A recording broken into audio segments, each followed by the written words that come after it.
There are some things you are engaged in or I'm engaged in that may be a disobedience to Allah. And you've told yourself, I can't do without it. I have to do it. I'll die if I don't. How can I survive without it? And Allah has already trained you for 30 whole days. Yes, you can. You can actually live without it. You can obey me and I will make things easy for you, just as I did in Ramadan. That's the lesson. That's the first lesson that He's giving us, that outside of this month, Shaitan's about to come out of jail. And he's going to hit you hard, because he knows that you've made a lot of progress, and the more progress a believer makes, the more angry Shaitan gets. So he's going to be more aggressive as soon as Ramadan is over than he's ever been in the entire year. Later on, when he's done his attacks and you've gotten used to him again and you're back into his way of things, then he takes it easy. He's got other victims to worry about. But right after Ramadan, he's waiting, and he's perched up, ready to go and to ruin whatever progress you've made and I've made. This is his goal.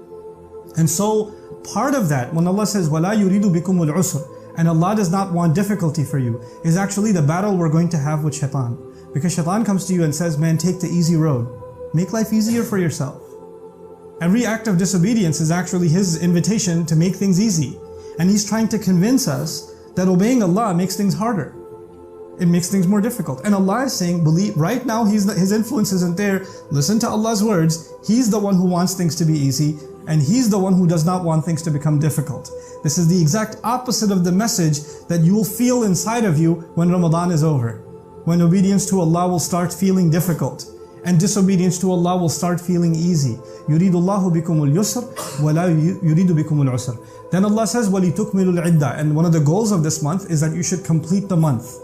Complete the count. What's the purpose of saying that we should complete the count, these 29 or these 30 days?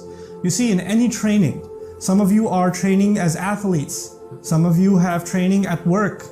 People have police training, fire department training, medical training. All kinds of training exist in life. And in any training, it's inconvenient.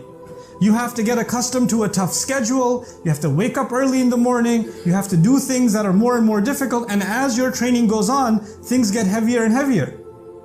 But you know what's happening as you're training, and especially as you're consistently training, if you're physically training, your body's changing. Your stamina is changing. Your ability to get up is changing. Your ability to last longer is changing. Your ability to withstand more difficulty is changing.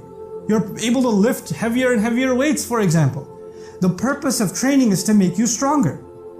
And it is as though Allah Azza wa Jalla is telling us that these 30 days, you have to finish these 30 days of training, because at the end of that training, you'll be strong enough to last the other 11 months. You need these 30 days to give you the spiritual strength, the muscle, that you can stand against what's coming for almost an entire year. And then you have to revisit and retrain yourself again, and that'll be the next Ramadan.